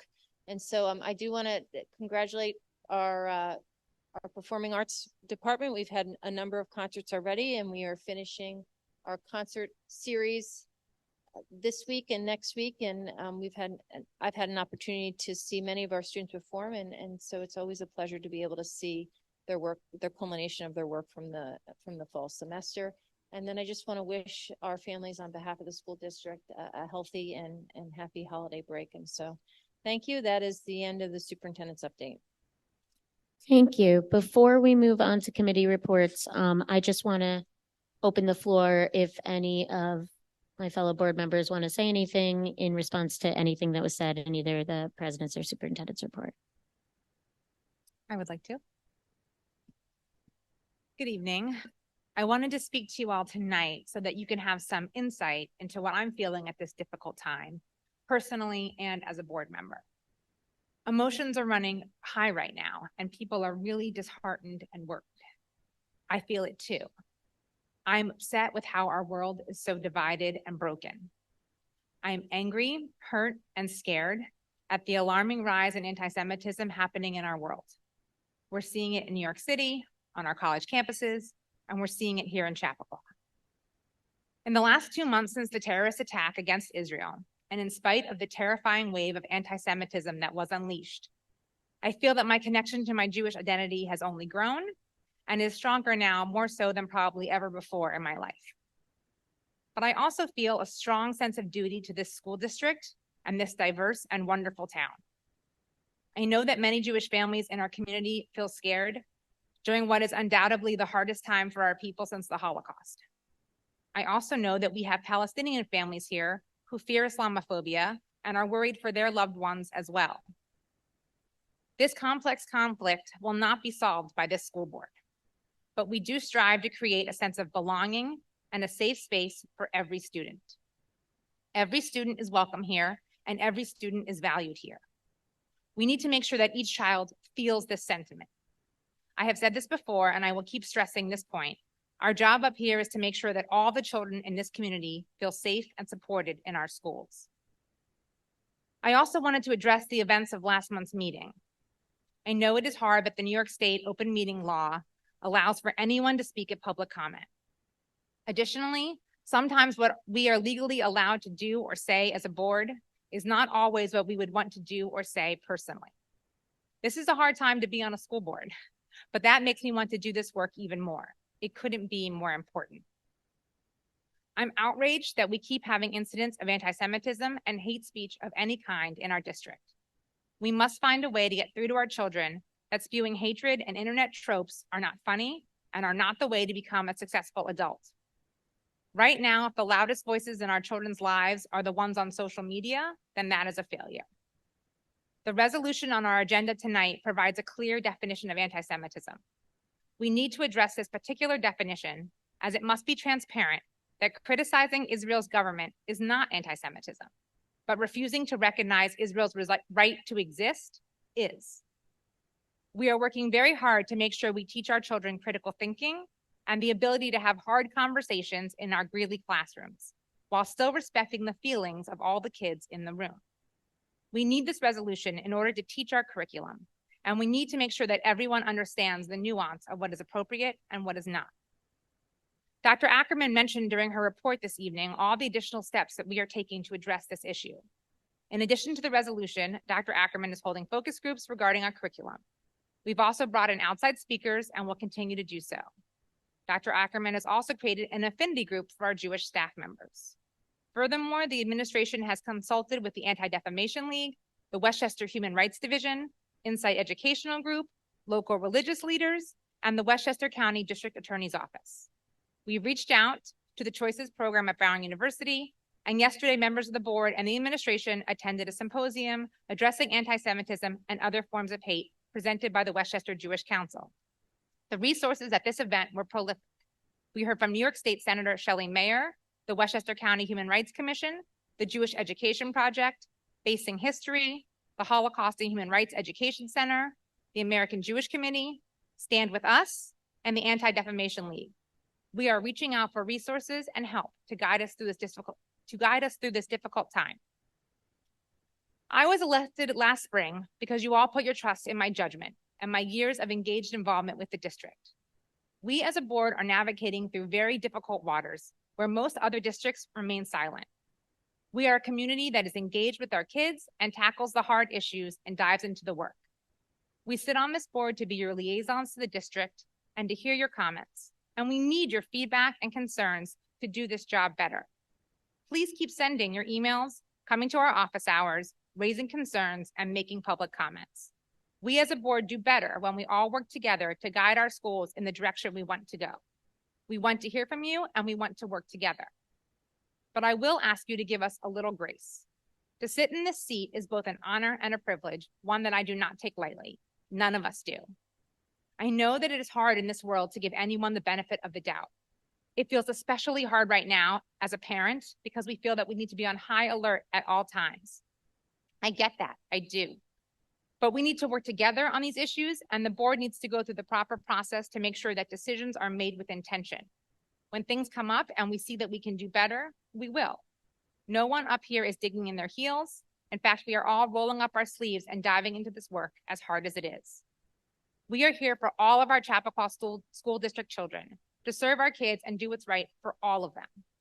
We as a board are always trying, even when we are learning ways to do it better. We will always be as transparent as our laws and policies allow us to be.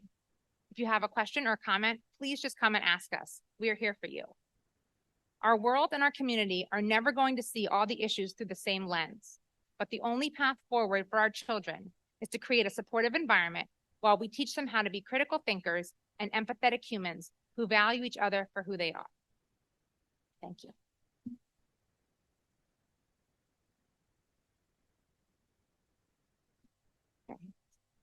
Thank you. Then we are going to move on to our committee reports. Does anybody have any committee reports? I can report that the CARES committee met. Dr. Ackerman and I and Alyssa used the time with community members to kind of do a preview and test run of the focus groups that we've been doing with high school parents around anti-Semitism and Middle East curriculum. So it was a good chance to kind of test that out and get some initial feedback. I thought it was very productive. So I have two. Green Committee met last Thursday, piggybacking off of what Josh just alluded to. We were offered a presentation from a company called PowerFlex.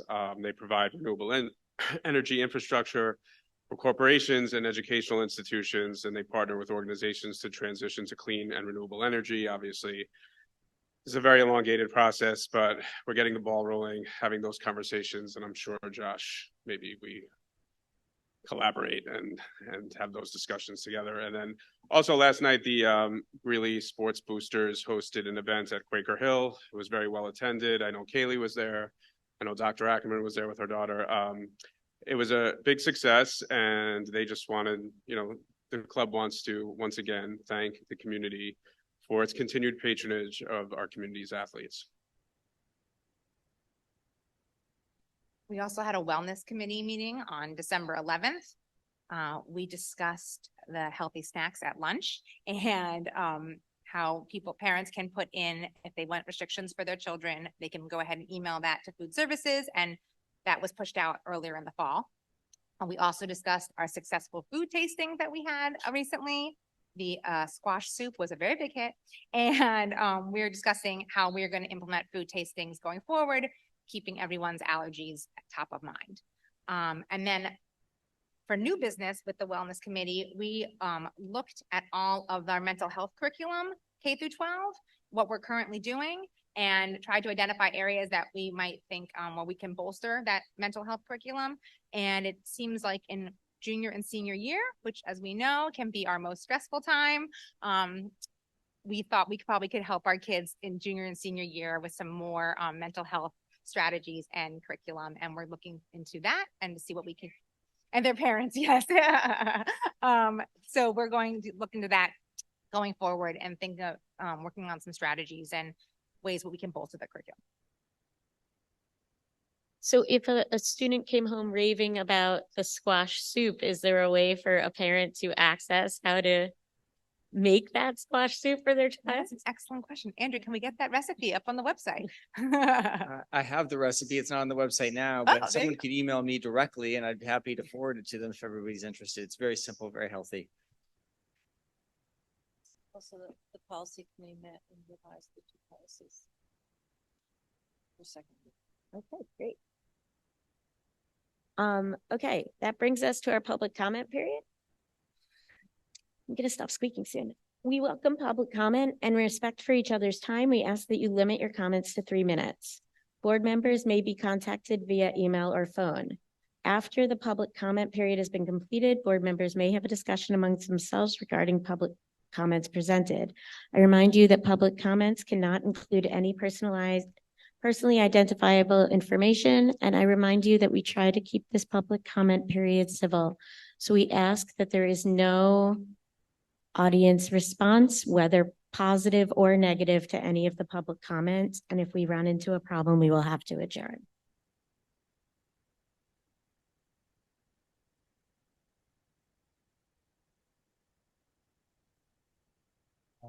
I'm Naveen Arjun. I'm 10th grade in Greeley.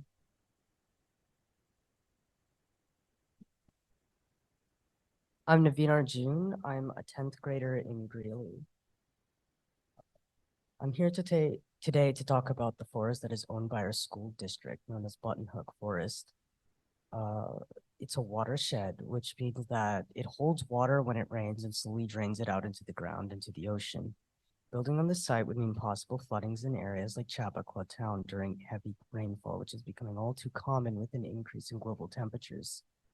Not just that, but sewer water could be contaminated, making it unsafe to drink. Button Hook Forest also holds deep cultural value to the Native American people that once lived on this land. We took this land from them illegally, and the least we can do is preserve their heritage site. This school preaches about equality and treating each other with kindness, and then for them to turn around and destroy what is essentially a graveyard and a church is a barbaric process and should be seen as an act to wipe the Native Americans of their culture and heritage. It isn't your sandbox in 3rd grade. This is the home of people's ancestors and their rightful home at that. I advise the board to consider the long-term consequences of trying to get permits to build on this site and would encourage the decision to sell the property to the Save Button Hook organization. Thank you.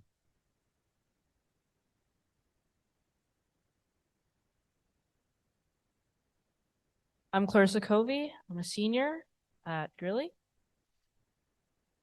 It is wrong to destroy sacred land for profit. Thank you.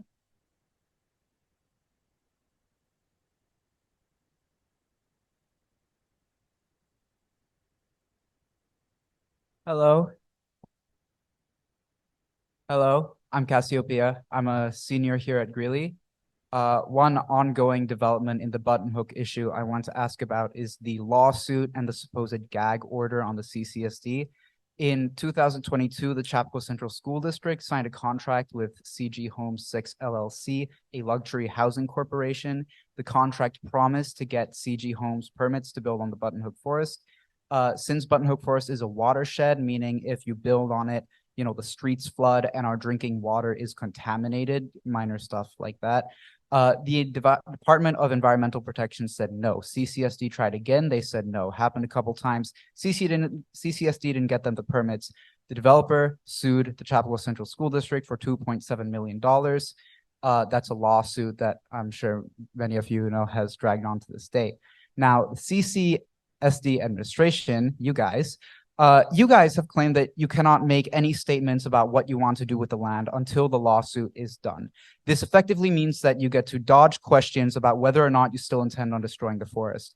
Now, I just want to ask, what exactly is the legal provision or law that says you can't comment on it? Because that hasn't been made clear, and it's almost like the longer the lawsuit drags on, the longer you get to keep dodging those questions. And since this whole button hook endeavor has been funded with hundreds of thousands of dollars of Newcastle taxpayer money, from engineering fees for the Department of Environmental Protection to the legal fees that you're using to fight this lawsuit, I think the Newcastle community is owed some transparency. So please, could you tell me what is the law or the legal provision barring the CCSD from making any comments on button hook until the lawsuit is over?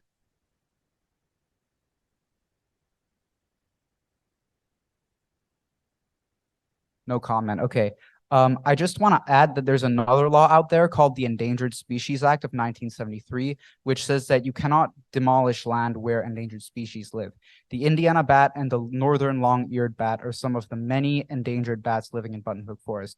So that is also a law that you have to consider. And I'm no lawyer, but my advice would be to worry about the laws that actually exist instead of a murky legal condition that can't even be revealed to the public. Thank you.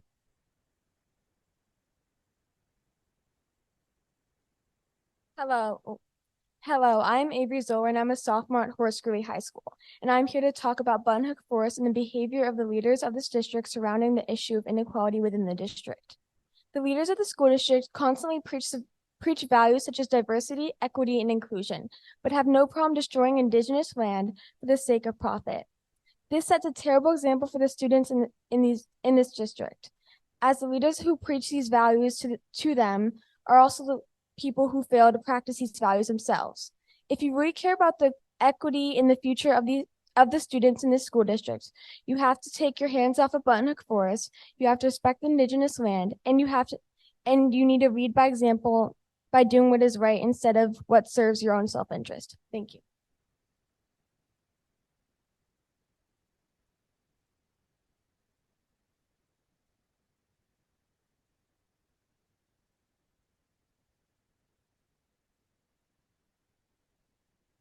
Good evening. My name is Barrett Flom. I am a Chappaqua resident and have a child in the district. And I wanted to let you know that I was very concerned that we are rejecting all the bids dealing with the K through 6th literacy evaluation. It's fine that you're rejecting them, that they don't meet our needs. However, I think that this is concerning because it's pushing back the timeline. And I know that the budget season is coming up. So I hope that you are considering using our teachers and our resources that are in-house in addition to moving forward with the RFP process, because we do have lots of experts in-house that can evaluate whether or not a program that teaches dyslexic students, or in this case doesn't, is valuable for our community and for our students. And I hope that you keep pressing forward and make changes, because there's a very small window where students need to learn to read by, and that's K through 3rd grade. And then after that, they're reading to learn. So if we're missing that very, very small window, it's very concerning, and we need to make decisions in this upcoming budget season, not next year, so that we lose another year for these students. Thank you.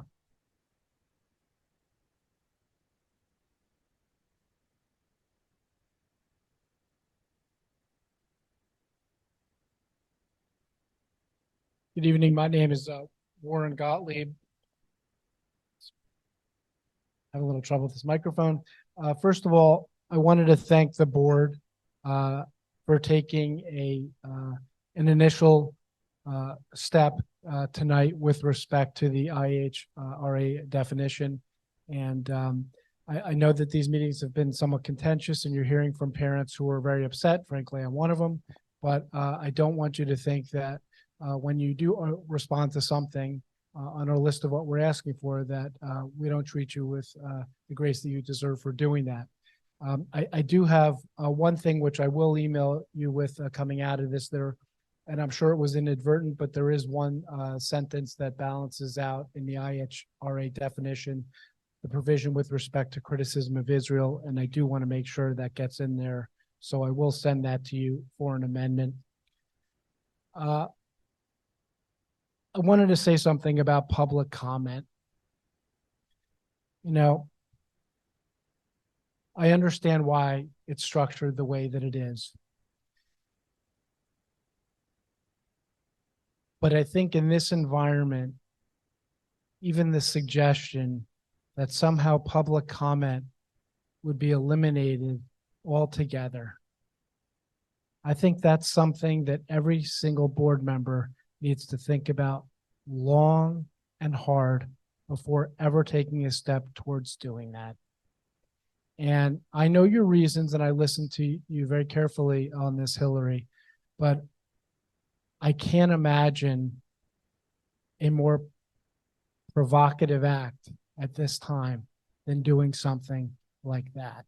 I would take tremendous offense at that, and I think there would be outrage in the community. And I truly hope that you don't go down that road. I truly don't. The last thing I just want to say is, tonight was a very good first step, but there are a number of things that many of us, I know I'm one of them, have been asking for some time, and I know that the district is going to work on them. One of them that you're going to hear me come back again and again and again on is a committee that you are empowered to impanel under school policy. And that committee should be made up of people who have had, the proper lived experiences of knowing what anti-Semitism is, to look at all relevant parts of our curriculum to look at, and also to identify prospective vendors for the Board of Education to select from in having an independent audit of the areas of Jewish history, State of Israel, relevant portions of DEI. May I have one more minute?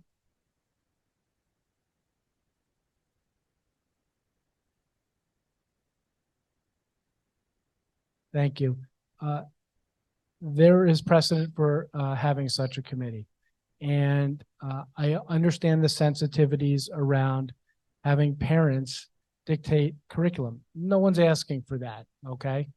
The Choices curriculum has tremendous problems, and I do think that given where the funding for that curriculum is coming from and all the problems with it, that the district needs to dispose of it.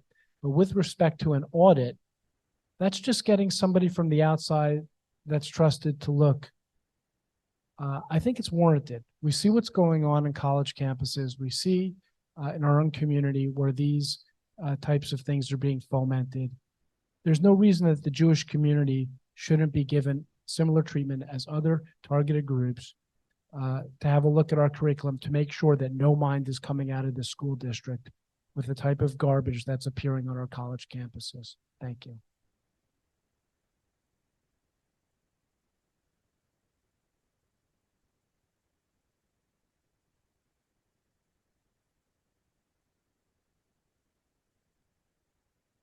My name is Michael Salberg. For more than a decade, I was a senior executive with the Anti-Defamation League. And I congratulate you for finally addressing this issue in a very formal way. I think it's important that you've taken it up. I think it's also important to emphasize, and I appreciated your comment about Palestinian families and concerns for them. It's the crux of the issue here. Finding out that you have something missing, like the issue of anti-Semitism, and reacting to it is great. But we need to actually have a whole of society approach to this, and not having addressed it until now is actually a deficit in the approach that you take. And I want to echo Warren's comment about people with the lived experiences. Those are the people that you need to be reaching out to. And I offer my assistance to the extent that I can and be helpful, and hope that you will take up the offer from all of us who are concerned about this issue and how it impacts every other group that is addressed in terms of discrimination, diversity, equity, inclusion. Thank you.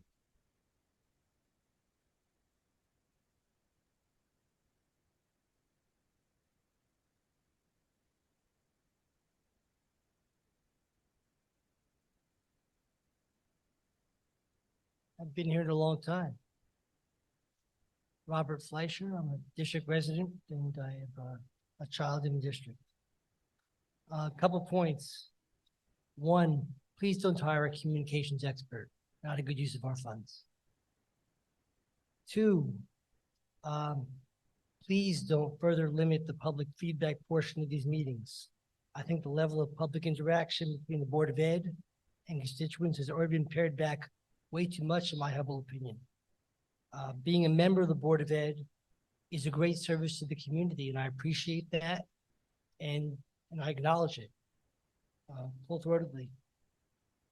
But if a member of the Board of Ed can't handle public feedback that doesn't even require a response, then we really need to find people who can. We cannot eliminate public feedback. Moving past preventing anti-Semitism and hateful actions against any group locally, none of which I have an ounce of sympathy for, I am very concerned about preparing our children to navigate the environments that they are likely to find on college campuses next fall. The oppressor-oppressed concept that is embedded in our DEI curriculum is much more nuanced than is currently being taught, or needs to be much more nuanced than is currently being taught. That needs to be addressed immediately. Sending our Jewish students off to college campuses with the mindset that they are oppressors needs to be corrected. That does not reflect the world they will encounter in college, and certainly does not reflect the world they will encounter after college. While I appreciate the need to offer multiple perspectives on recent events, we also need to make sure these students have an accurate understanding of the historical record. Some of these facts are uncomfortable for all parties, and that's fine. We should discuss that. But part of what has happened on college campuses seems to be a void of their knowledge of the historical record, and we need to correct that. Thank you very much.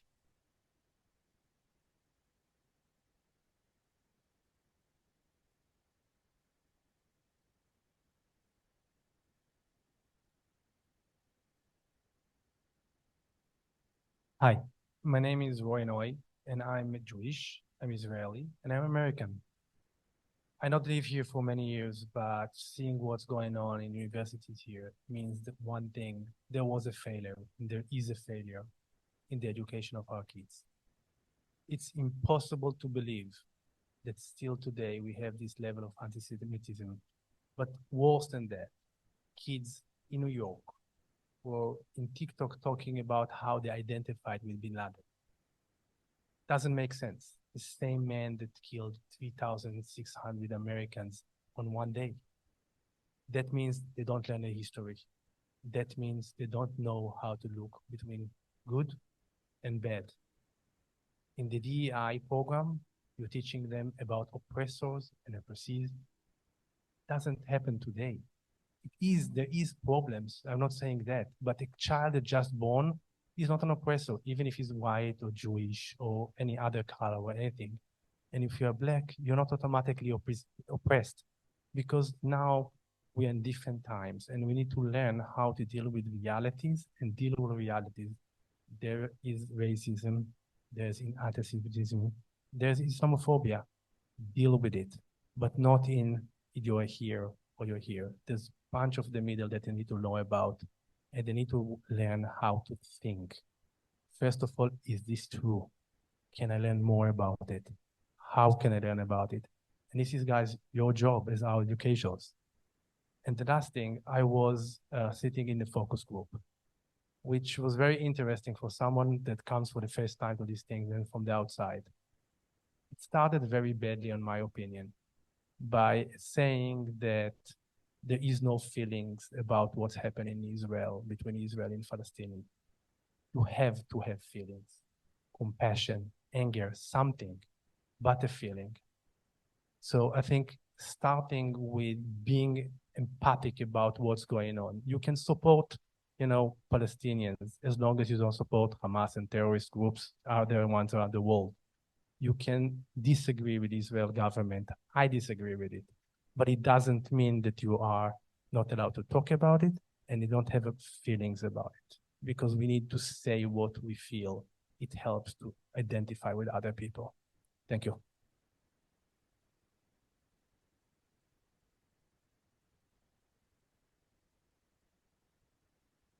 Okay, that's the end of public comment. I do want to address two things quickly and then I'll open it up if anybody. I'm sorry if I gave the impression that we're looking to limit public comment at this time. We are absolutely not. We got a number of questions in light of the last meeting about what our obligations are and what our options would be should we want to limit it. We absolutely as a board do not want to limit public comment. So I'm sorry if I gave that impression. And I want to just say to the students who spoke regarding Button Hook that you are correct, that this is not a question and answer and that we cannot speak about the ongoing lawsuit. But if any of you want to reach out and email me, I'm happy to schedule a time to talk and to talk to you about it and tell you everything we can tell you at this point. Does anybody else want to say anything? So plan on reposting the RFP for literacy. So we do plan on doing that, but that's not our only work around this issue. And so I wanted to mention that as well. And I just want to thank everyone for their feedback on how we're moving forward with addressing concerns in our curriculum in the Middle East. And we welcome your feedback. So please continue to share it with us. Thank you. So that moves us on to approvals and ratifications. Sorry.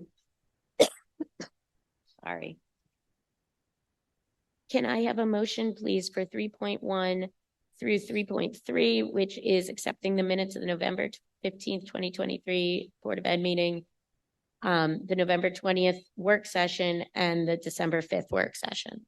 I'll move. Second. Any questions or concerns? All in favor? All right. So item 3.4 is our third reading and adoption of the transportation policy that Dr. Ackerman discussed. I will move 3.4, which is that the board adopts policy 5026, transportation for district-sponsored activities or athletic events. Can I have a second? Are there any questions, concerns, thoughts on this? All in favor? Aye. Policy 5105 is item 3.5. So this is a second reading. So I will move 3.5. Can I have a second? Second.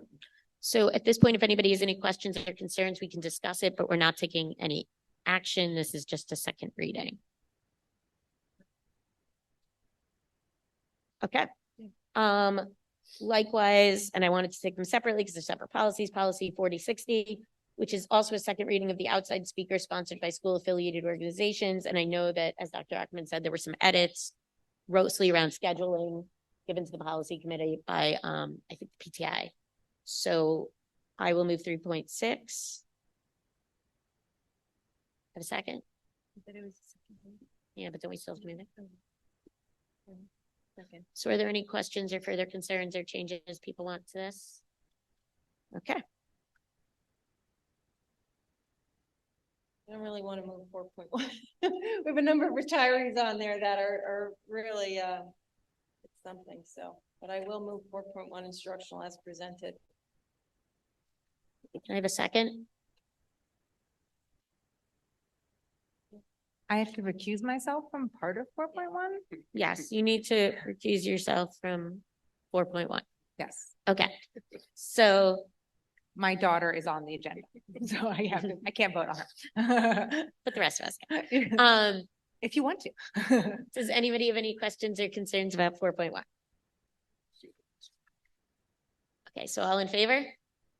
So just so the community knows, there's like stipulations in the contract where people let us know by certain times if they plan on retiring and they receive a stipend. So that's why you're starting to see a number of retirements for the end of the year on this contract. So this will celebrate everyone in June with regret, and but we're deeply thankful for all the service that every member of the retirement class of 23 has given to our children here in this district, so.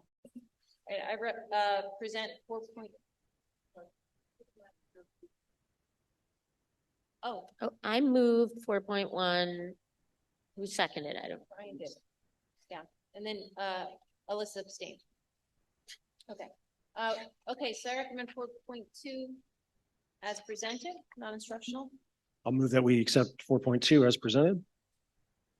I'll second. Any questions, concerns? All in favor? Aye. Okay, that brings us to the consent agenda under 5. The use of the consent agenda permits the Board of Education to make more effective use of its time by adopting a single motion to cover those relatively routine matters which are included. Any member of the board who wishes to discuss individually a particular piece of business on the consent agenda may so indicate, and that item will be considered and voted on separately, thus preserving the right of all board members to be heard on any issue. So as a preliminary matter, is there anything that anybody would like to remove from this evening's consent agenda? Okay. This consent agenda, which is items 5.1 through 5.10, includes a lot of the things that were already in the superintendent's community update, including the CSF grants, which we are always very thankful for. The electric bus feasibility standards dealing with steam pipe repair. I think the moral of the story is don't put in steam heat. So I have a motion, please, for items 5.1 through 5.10. I'll move. Second. Any questions or concerns? All in favor? Aye. Brings us to 6. 6.1 is just acknowledging a contract approved by Dr. Ackerman. So I will move 6.1. Can I have a second? Second. Questions or concerns? All in favor? Aye. Nothing under 7. And then that brings us to 8. Can I have a motion, please, to take 1.8 through 8.1 through 8.4 collectively, which is acknowledging receipt of the claims auditor report for November of 23, treasurer's report for November of 23, appropriation status report for November of 23, and the revenue status report for the November of 2023. I'll move. Second. Any questions or concerns? All in favor? Okay, that brings us to notice of future meetings. Our next meeting, as Dr. Ackerman said, will be actually next Wednesday morning. This was a late ad to try to get some work done before the end of the calendar year. That'll be at 9 a.m. in the Academic Commons here at Greeley. The public is welcome to attend. And then after that, our next meeting is Wednesday, January 10th of 2024 at 7 p.m. here, and that'll be our budget preview. And our second meeting in January is the January 24th meeting, also at 7 p.m. here. Can I have a motion to adjourn, please, at 9:14 p.m.? I move. Second. All in favor? Aye. We are adjourned. Have a wonderful holiday break if we don't see you next Wednesday.